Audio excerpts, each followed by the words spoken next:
Hello, good evening, and welcome to yet another session of AMA. So, AMA is Ask Me Anything weekly sessions. These sessions happen every Tuesday at 9 p.m. on my YouTube channel. So, normally, what we do is, I talk about a topic for about 5-7 minutes, and then, you know, after that, people start asking me questions either related to the subject which I spoke or any other question, and I'll answer them to my capacity. Okay, so that's how it happens. And today we are up with a very very different topic. Okay, and this is a very important topic too. Okay, so it is called Adharanya Vegas. So we will go through that. So what is this Vegas? Okay, or I'm talking about the non-suppressible urges in Ayurveda. The Vegas. So, how do we understand that? Vegas is not Las Vegas. Okay, this is Vegas. Okay, so let's just start that. What do you mean by the word Vega? That's first thing which you have to see. Vega means quick or quick action, something which moves fast, okay, or which has to be taken care of. Quick action has to be taken is basically Vega. So, in this context, what do we mean by Vega? Okay, as you saw the topic name, non-suppressible urges. So, human beings, as such, we have got a few urges which come up. The sense, just say for example, you are hungry. Hunger is a Vega. Okay, so it has to be attended. It is something which comes and it has to be attended pretty quickly. Sleep is a Vega. Okay, so likewise, Ashtanga Hridayam has mentioned 13 Vegas, which has to be attended quickly and to be taken care of. You should not ignore the Vegas. They are not supposed to be suppressed. That's what. So, Ashtanga Hridayam, the first, second, third, fourth chapter. Okay, it says Rogan Utpadaniyam Adhyayam. How do diseases occur? In that chapter, it starts with Vegan Nadhariyet. Nadhariyet means don't suppress. Vegas are the urges. So what are the Vegas? The shloka starts like this. Vegan Nadhariyet. You can see. So sorry. Before that, let me get classification. Uh, Vegas are classified into two: Dharaniya and Adharaniya. Dharaniya are the one to be suppressed. That means you should suppress those urges. And Adharaniya Vegas are the one which are not supposed to be suppressed. So the shloka starts Vegan Nadharayet. Vegas are not supposed to be suppressed. Which are those? Vegan Nadharayet Vata Vin Mutra Kshava Trit Kshudham Nidra Kasa Shramashwasa Jrumbha Ashru Chardiretasam. 13 in number. Okay, so we'll just go through that in brief. Okay, Vata is what? Vayu. So here basically Vata means Adho Vayu. That means, see, when you have got a lot of gas accumulation in your stomach or in the lower part of the intestine, you'll feel like passing gas from the bottom. Colloquially, you say fart. Okay, so if you want to pass gas, you should not hold it. Okay, Vit is bowel movements. You have got the urge to pass motions. Poop, you have to immediately do that. Nadhariyat, never stop them. So Vata Vin Mutra. Mutra is urinate. You have got the urge to urinate, go and urinate. Vata Vin Mutra. Kshavathu. Kshavathu is sneezing. Okay, when you feel like sneezing, you have to sneeze. Don't stop that. Trit. Trit is thirst. Vata Vin Mutra Kshavatrit Kshudham. Okay, Kshudham is hunger. Okay, so 1, 2, 3, 4, 5, 6. Vata Vin Mutra Kshavatrit Kshudham. Nidra. Nidra is your sleep. When you feel like sleeping, when you're sleepy, sleep. Kasa is cough. When you get that cough, urge to cough, cough. Nidra kasa. Shramashwasa. Shrama Shwasa is a very, very different thing. Okay. Shrama is when you, say, for example, you are climbing a mountain. When you're climbing a mountain or when you're running, what happens is you feel like panting. The Shwasa which comes after putting in effort, physical effort. So don't be a macho and try to feel as if you're okay. When you feel that Shwasa, Shrama Shwasa, when the body is asking for a lot of Shwasa, do that. Shrama Shwasa, never stop that. Jrumbha is yawning. Okay. And sometimes what happens is when you are when you feel extremely sad or something, you feel like crying and your tears, starts coming out. Don't try to suppress those. Jrumba, ashru. Chardi is vomit. You have taken something bad, or your body wants to vomit, throw it out. Don't control it. Throw it out. Body is trying to expel something which the body doesn't want to hold back. Retasam. Retasam is basically your semen. It can be both, orgasm. Let me put it that way.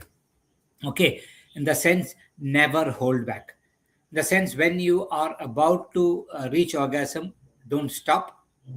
Okay.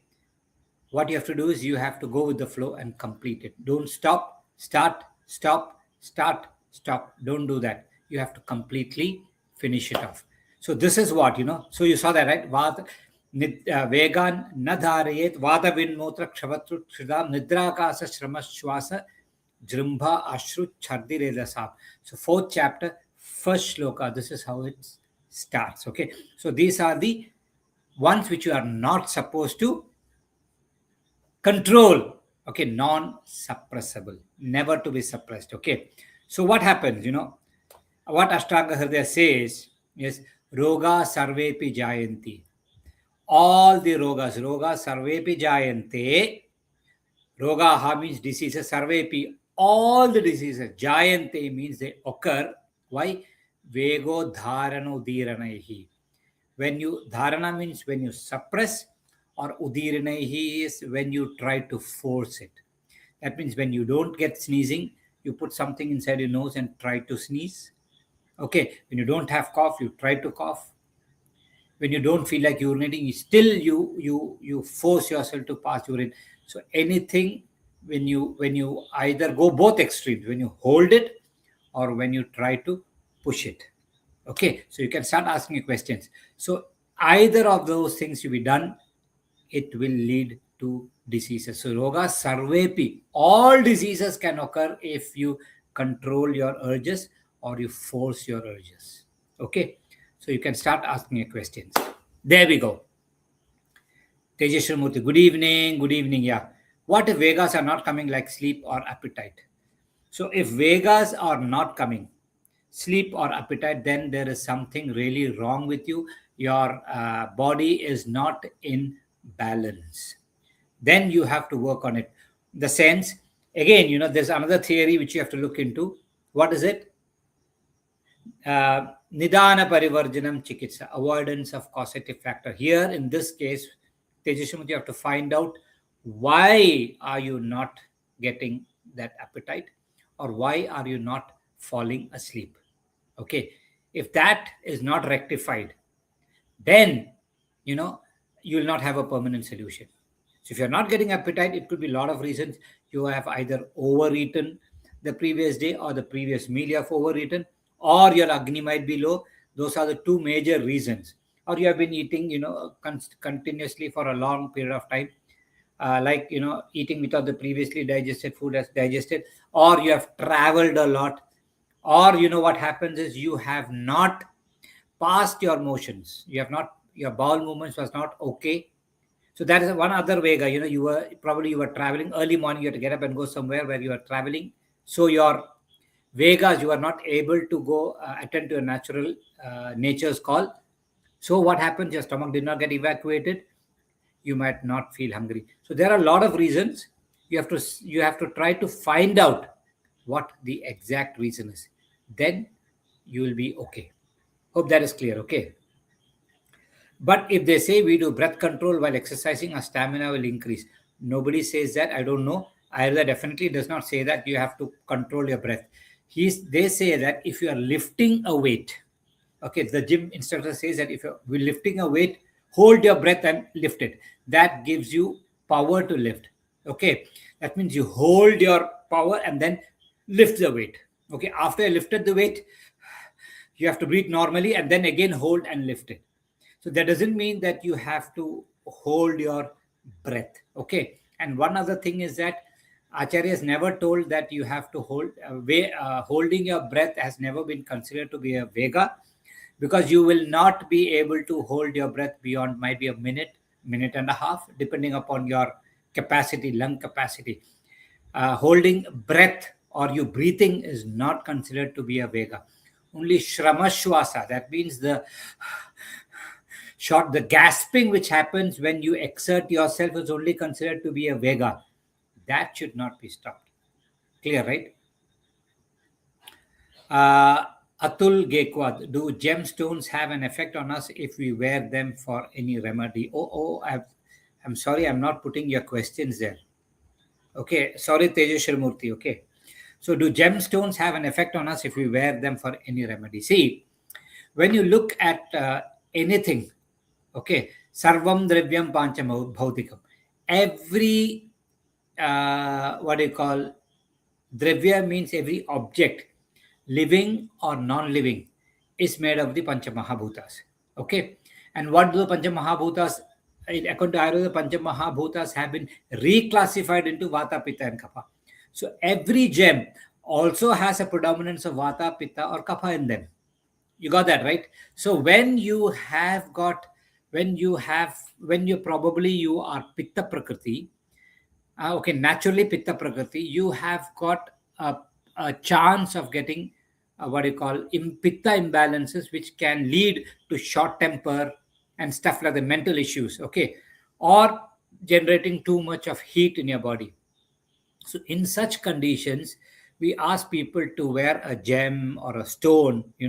It can be a precious stone or a semi-precious stone, which will probably pacify your thing. Sphatikam, okay, is something which will pacify your pitta. So people people who are into spiritual things also, you'll see them, so that if they don't, for them to not get angry and stuff, they wear sphatika or even pearl or something which can actually cool your body down. So every gem, as I said, is a predominant of vata, pitta or kapha, and whatever changes that is happening in your body, if you want to balance that, you can use the gem to balance that. So it is very effective. Tejesh Shuramurthy. In my college years, due to long sitting on bench, I developed chronic right buttock pain from past 5 years. It's because of weak agni or some nadi block. None of my friends developed it. So I would say, Tejesh Shuramurthy, it could also be due to a wrong position. And also, being in one position for a long time. If you are a very thin person, you will not have the buttocks to cushion your nerves.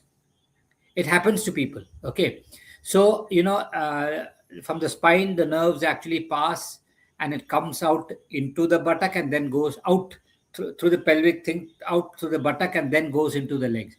So you might actually develop a pain there if you sit for a longer period of time. And one other thing which we always notice as practitioners, that when people come and tell us that they get pain in the right side of the buttock, mostly for men, get in the right side of the buttock and the pain is slightly radiating, pain and numbness is radiating to the leg. The first question what I ask them is, do you actually put a purse in your back pocket? Many of them say yes. So first thing what you have to do is you have to remove that purse, wallet. Because that, when the wallet is there, it might be in such a position that it might be applying pressure on the sciatic nerve, which comes out, okay, from the buttock side into the leg. So your thing is that it is because, either you are a vata prakriti, you don't have too much of fat in your buttock side to cushion yourself. Okay, in such cases, you might not feel comfortable sitting on a wooden plank or on a wooden chair. You might need cushioning. So in your case, because of long-term sitting, your muscles would have gone to cramps, and it is not very difficult to manage that. You need deep little bit of massage there so that the knots are released and you will feel much, much better. You can't compare with other people. Other people, the structure is different. Okay, that could be one major reason. So probably if you can go and visit a doctor, then he'll be able to actually find out where the problem is. And once you start exercising, those things will definitely, you'll get relief from those.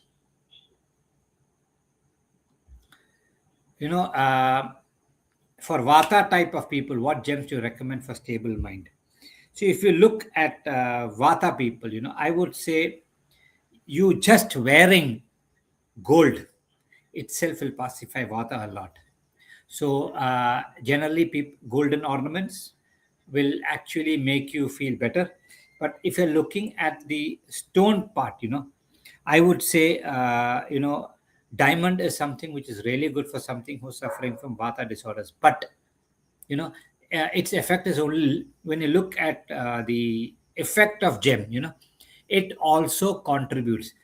Just because you wear a golden thing with a diamond stuck onto the ring doesn't mean that all your vata issues will get okay. So that's just a part of a vihara. You're wearing a gem. Your food, your lifestyle, your thought process, and all those things also have to be taken into consideration. You have to also work on that. Just a gem will not help. Gem will actually help you also. It's only plus one. Hope you're able to understand that.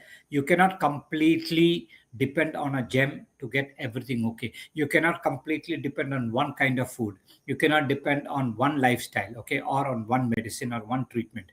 It is a combination of everything. What is the next question? Shubha Shakti. Soaked and cooked green gram breakfast is good for my energy but causes heavy gas. Okay, I do understand green gram is actually very nutritious. Okay, mudga soup, the soup of green gram is very nutritious. Green gram also is very nutritious, but since when you look at it contains more of protein. Let me put it that way. It is not very easy to digest if you have got a weak agni. Okay, but comparatively, when you look, green gram is much better than other grams. So if you go for rajma or if you go for chole, you might probably notice that your gas is slightly more than normal. So I would say, you can have breakfast, but along with what you have as green gram, have something which can also give you a little bit of energy, some carbs, and also you can add a little bit of ghee into it. So when it is a mixture of a lot of things, body will be able to handle it better. But it is only green gram, it doesn't become very easy for the body to digest. So protein, it could be meat, it could be green gram, it could be soya, anything which is too much of, it could be egg white also, it could be eggs also. Too much of protein is not easy for the body to digest. And probably if you can drink a little bit of jeera hot water on top of it, you might feel much better. But the bottom line is, Shubha Shakti, your digestive capacity has to go up a little bit more. Carbs heavy breakfast causes heavy crash and fatigue. I understand that. Okay. We don't want you to have carbs heavy breakfast. We also want you to add carbs, because if you look at what the body burns pretty fast. You need quick energy, you need long-term, short-term energy, and you need long-term energy. So that's where the carbs come into effect. When somebody is playing a sport or something, you see them munch into, they bite into chocolates, they bite into bananas and stuff. Carbs will give you instant energy because it can be digested fast and it releases a lot of energy pretty fast. But when you look at protein, it takes a long time to digest. Even fat also takes a longer time to digest. So if you take a mixture of all these things, you will feel full and you will have energy for a longer period of time. But if you take only carbs, what happens is it gets digested. You get a lot of energy, and suddenly what happens is there is not much for the body to digest. But your energy goes down and you feel down.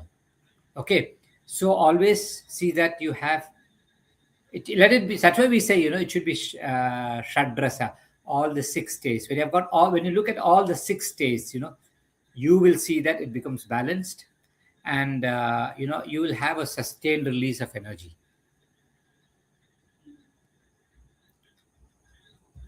Um, Aditya, yes, Vego Dharana. Let me put this: Vego Dharana can it cause stuff like BP, thyroid issues, sugar, etc. Yes, Aditya. If you look at Vega, when you mean by Vega, it is fast. So that means Vata is the main controlling factor of all the Vegas. Okay, so movement. When you look at Kapha, Kapha is something which does not move. Pitta is ready to move, and Vata is the only thing that moves. So if you have got hunger, hunger is due to very high Pitta, and if you don't put in food at that point of time, that is affected by Vata, and the Pitta gets displaced from there. Thirst also, your kapha dries down and your vata goes up. So most of the vegas, I would say all the vegas, are vata controlled. Okay, ultimately it is vata controlled. So if you don't take care of your vata goes up, and once the vata goes up beyond a certain limit, just if you control your hunger once, it doesn't happen, twice it doesn't happen. That's not the way I meant.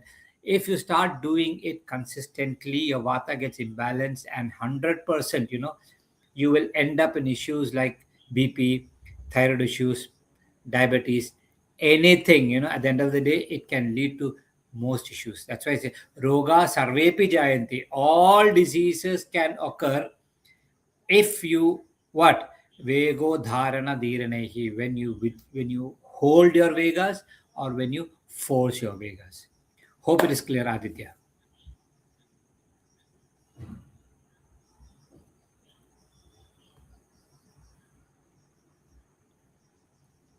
If gold is inert, how does it pacify vata? What do you mean by inert? You mean to say that if you wear, let me put it this way, if you wear a 8-gram ring, okay, do you mean to say that after 5 years you weigh it, it's still going to be 8? It is not going to be 8. Where does the gold go?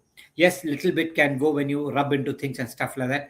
Otherwise, what happens? The heat of the body, when you sweat the salt from the body, it actually in nano.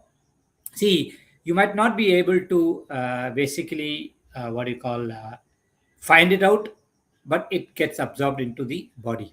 Okay, any metal you wear for that matter. Likewise, when we eat, the general practice in those days were people use you have to eat in a golden plate. The best plate for you to consume food, the best tumbler for you to drink water is golden. Okay, the best vessel in which you have to store water is golden vessel.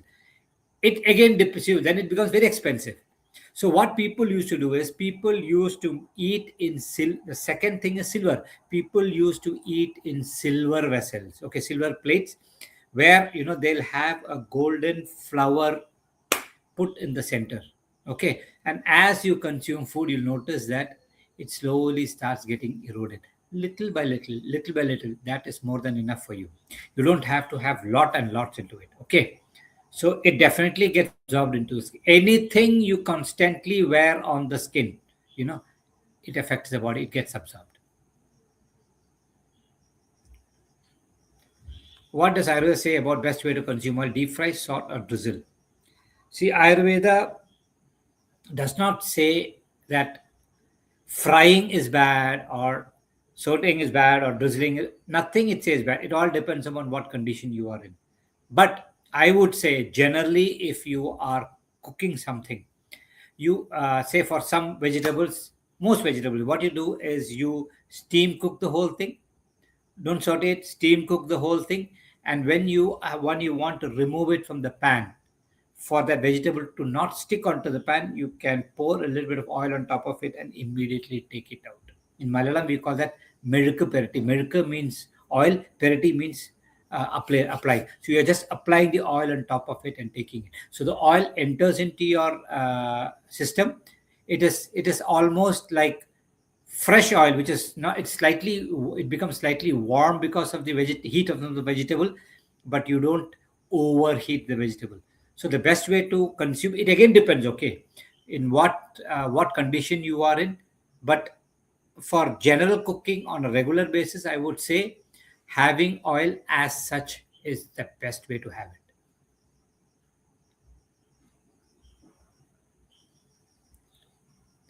Some people wear Rudraksha. Are they also equivalently effective? Yes, Rudraksha is also equivalently effective. But Rudraksha, astrologically, I'm not very good at it. But you have got different kinds of Rudraksha. Okay, starting from 9 faces, 9, 8, 7, 6, 5, 4, 3, 2, 1, to Ekamukhi also. Each and every Rudraksha has got a different effect. So depending upon what your imbalances, what you need, I think you should be wearing that Rudraksha. But Rudraksha, as you said, is extremely effective. What food do you eat at dinner and at what time? Normally, my food is something which generally speaking, at night, I eat goduma dosai. I eat two small goduma dosai with whatever vegetable was cooked in the afternoon. Okay, and I normally have my dinner at 7:30. Okay, but I don't think you should be copying that. I've been doing that for years together. Okay, so I don't think you should basically be copying that. That suits me, and because my prakriti and the kind of physical effort which I put into exercise and stuff like that, that actually suits me much better. I eat only twice daily. Okay, for your information.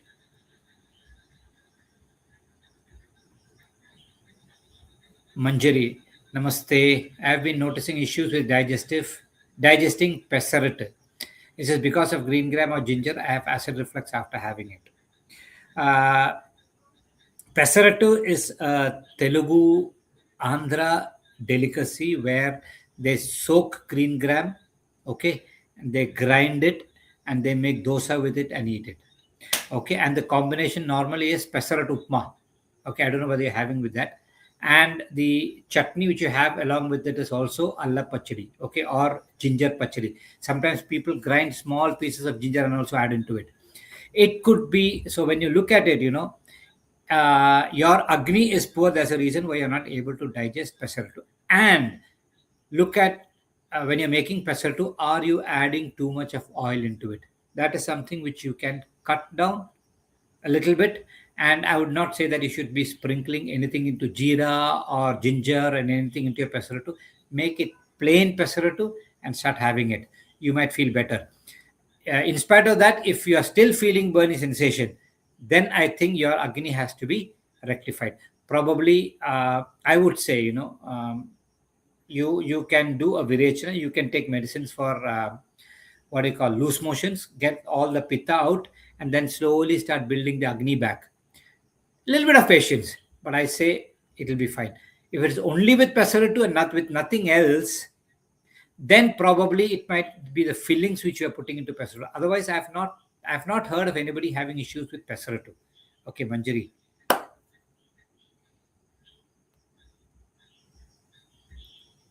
Yesterday night I drank chocolate pea protein oat milk shake.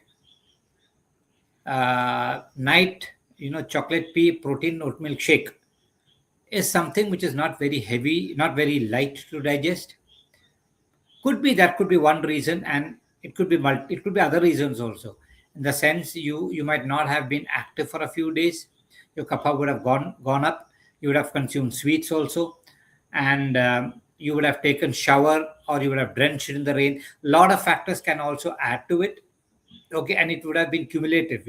Slowly, it would have been there. We call that chaya action. It would have been, the kapha would have increased in its own sthan, its own place. But when you consume this on top of it, it actually got the extra boost and got aggravated. So just because of one, protein oatmeal shake at night, it is very rare that you will have cough and blocked nose. So it was already there building, and this added to it. That's the way I look at it. Okay. Gary, good morning. If I eat 2 meals daily, a substantial breakfast, then in early evening, how big of dinner? Okay, I would not say, see, it again depends upon your appetite, how much you can. It's not your eating capacity, how much you feel that you're comfortable with. Okay, so I would say you can reduce the amount of dinner you have. If you are you eat twice, you said. If your morning meal is at about 10:30, 11, okay, then your evening meal at about 5:30, 6 or 7 need not be as big as this, can be slightly smaller. You see how you sleep after that, how you feel after that, how you sleep after that. If you're sleeping really well after consuming that much of food, that means the amount of food you consume is actually fine. If probably you get up in the middle of the night and start feeling hungry, then you should see that you don't give a too much of gap between your dinner and your sleep. That's again which you have to look into. So a small, a couple of factors here. So have a small meal and see that you sleep at least about an hour and a half or within 2 hours of your dinner. And if you are able to sleep really well, then that is good. But if you are oversleeping and you feel, lethargic when you're getting up in the morning, you feel, I don't want to get up in the morning. That means your dinner was slightly on the higher side and you would have not have digested it. So it's something which you have to evaluate, Gary. Okay, we can't say a fixed thing, but I would say let it be slightly less when compared to the morning food. I got drenched in cold water. So I would say it brings shita. You got drenched, yes, and even if you are taking shower in hot water, listen to this careful. Property of hot water: when you drink hot water in small quantities, hot water can actually remove the kapha from the throat. In small hot water in small quantities can also increase your agni. It is deepana. Okay, but if you drink lots and lots of hot water, the innate property of water is cooling the system down. Okay, then what happens, you will feel the kapha going up. So if the same way, if you get drenched in cold water and the season also is not very warm, definitely your kapha will go up. And your kapha was ready to go up. As I said, there were some other things also which was there before that, and it followed by your milkshake, which actually led to cough and your other heaviness and running nose. So that's it. I guessed that you got drenched in rain. If Then in early evening, yeah, Gary, I think I answered that question. I feel irritation when I smell food getting cooked in coconut oil, but when I eat it, I don't feel irritated. Why? I don't think you're used to eating food cooked in coconut oil. That might not be a staple oil. That's the reason why you don't like the smell. Okay, and when you eat it, you don't feel irritated. Probably it might be because you are hungry to eat it. So if you are not comfortable cooking in coconut oil, I don't want you to eat food cooked in coconut oil, because coconut oil is something which is suitable for somebody who's used to it. Like somebody like me who's from Kerala, we are used to taking coconut oil, everything cooked in coconut oil, all vegetables, everything in coconut oil. Okay, and apply coconut oil on the head also. For us, coconut oil is satmya. That means we are used to it from generations and generations. So it suits us better. But if you want to eat it for taste, it's fine. But don't expect it to give you that good results to your health, because that might not be the oil which you are used to genetically.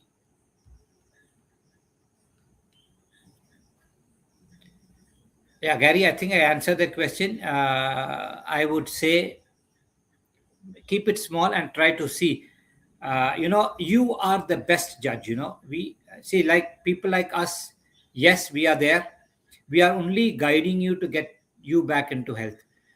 We might probably prescribe some medicines or tell you to make some lifestyles, but at the end of the day, all those things are classwork. You have to do your homework. You don't 100% depend on the expert. He might find what the problem is most of the times, and then he might tell you something to do. But you have to, I might probably prescribe something which is very general, but sometimes that thing might not suit you. So just because an expert asked you to take that doesn't mean that that is the final word. Okay, you have to see what is happening with your body. Then you have to analyze that, and you should be able to give the right kind of feedback back to the expert. Then he'll be able to guide you better. Okay, so as I said, have dinner, say how you feel, you're sleeping better and things like that, then it's fine. Okay.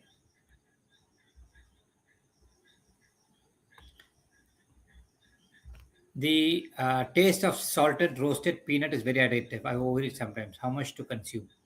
I can't tell you how much you have to consume. Okay, everything in moderation, and moderation is also a confusing definition. Okay, roasted peanut is something. Yes, it is addictive, and it can increase your vata beyond a certain limit. Okay, but cooked peanuts does not increase it too much. But over a period of time, yes, when you especially roast something, roasting something makes it extremely lighter than cooking. Like, when we have our children at home, we normally in Kerala we eat boiled rice, parboiled rice. Some people eat white rice, we eat that brown rice which is boiled once before we actually cook it. So it has been cooked twice, so it becomes lighter. But sometimes some kids who have got problem in digesting rice, they've got a problem. So what we do, we give them the same rice, but we roast it first. We roast it and then cook it. So roasting makes it even more lighter. It can increase vata. It does not increase kapha. That's what I'm trying to tell you. So it can increase vata even beyond a certain limit. So you decide, eat little bit and then don't overindulge in that. That's all I can tell you. Okay. But I love eat banana chips fried in coconut oil. Have a few pieces. That's it. Don't overeat it. Even people like me who are used to coconut oil, we eat a lot of banana chips. Our stomach goes for a toss. It is not a healthy food. It is junk. Okay. So once in a while you have a piece, it's fine. Okay. So if you look at things like that, chips or papad or stuff like that, they're all luxuries. In those days they used to come only rarely when we go for festivals or somewhere, but generally at home in those days people never used to eat. First thing is that availability was a problem. Second thing is that viability. They were not economically so strong to have chips and papad and stuff like that, sweets, and might be three vegetables and stuff like that, salads, vegetables and stuff like that, on a regular basis. Because they didn't have all those things, they were pretty healthy. So the body knew that whatever it has to take, it has to take from the little bit of thing what they consume. And that too, they used to consume seasonal foods. Okay, so that's why we say go to seasonal food. You see, I would say, if you in generally when you want to mix rice, you pour something into that rice. You have one of that and have one vegetable. Okay, you have 2 3 vegetables, you have salads. It goes inside and starts, you don't know what all things are going to happen. So I would say eat simple food. It gives you better health than having a lot of things. Okay. So is that all questions? Oh, there's one more. Yeah. I understand. Well, drinking too much during the day increases kapha. Yes, Jory. Yep, you are true. If you drink too much water, see, when you look at the ashray bhava, the dosha and the dushas are 10 in number. I just released a video last week on Instagram. It is there. You can go and check. That means the 7 dhatus and 3 malas, all the 3 wastes are called the dushas, and you have got the doshas. So doshas and dushas are interlinked. So kapha is in urine. Kapha is in your what do you call stools. Okay. So when you drink too much of water, many people sometimes have got a tendency to pass soft bowels or loose motions. You pass excessive urine. You pass excessive urine because your kapha has gone up. Okay, and you feel that the more water I drink, the more clean I feel. I see I have to pass clean urine, colorless urine, transparent urine.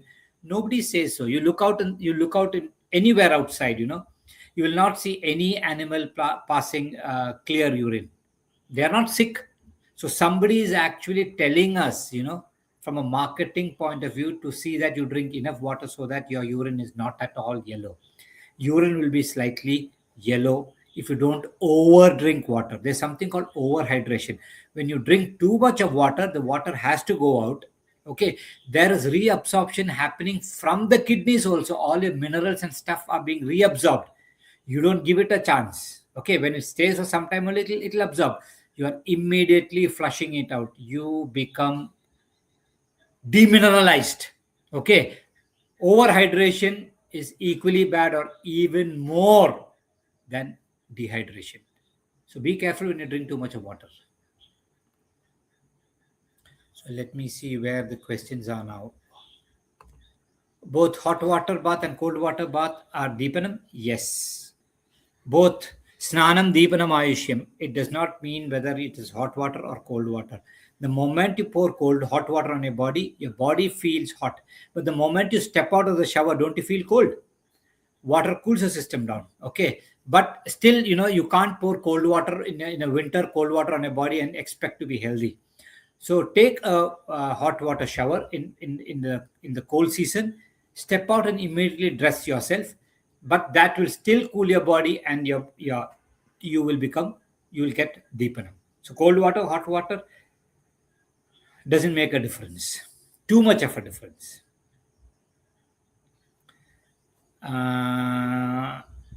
Yes, DB Bhatt. Can we put Nasya oil in the nose every day for better breathing? Yes, Nasya is something which you can do on a daily basis as a part of your dinacharya. You can do. It's not for better breathing. Okay, when you say Nasa hi shiraso dwaram. Okay, Nasa means your nose. Now, it is the dwara, or it is the opening towards your head. Okay, and in your head, you have got, when you look at all the 5 senses, including the skin, you have got in your head, 1, 2, 3, 4, 5. You have got the skin all over the body also. So all the 5 senses are in your head. And once you start putting nasal drops into your nose, doing nasya, okay, small dose, pratimasha nasya, what happens is this whole area gets decongested. Your eyes will improve, your hearing will improve, your smelling capacity will improve, your taste will improve, your intelligence will improve, and also your hair growth will improve. So what happens is the moment you clean this whole place, blood supply gets better. Do nasya on a regular basis and stay healthy. But I'm calling you by your second name, okay, by your surname. I have a cold and cough. What Preeti, I have got cold and cough. What can I do to soothe the throat? I have heard some people say take warm milk with turmeric, but won't milk increase kapha? Is that for dry cough? Yes, if you have got a lot of phlegm, avoid milk. Okay, I would say phlegm kapha is generally gooey. Okay, so if you have to remove that gooey, it should be something which is powdery. Okay, so I would say in taking some churnam, like Thalisa Patradi churnam or Sitopaladi churnam, depending upon the condition, with honey. Okay, honey scrapes. So that would be a better choice for you rather than drinking milk. Milk is not good when you have got too much of phlegm and cough. Turmeric, what happens? Turmeric is heat generating, so it balances out the. So the property of turmeric is generally balanced out with the presence of milk. Okay, so I would say you can drink hot water, you can take Talisapatradi churnam, or you can also take generalized kapha also has to go down, not only from the throat.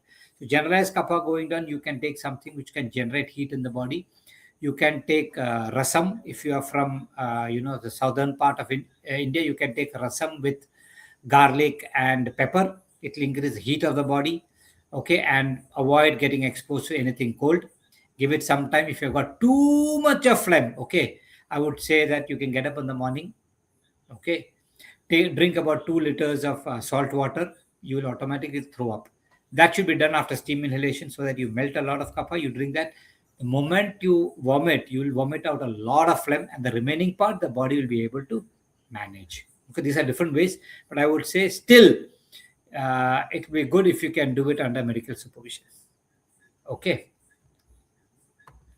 Can Chyavanprash be added to the diet every day for overall health benefits? Yes, Chyavanprash can be added.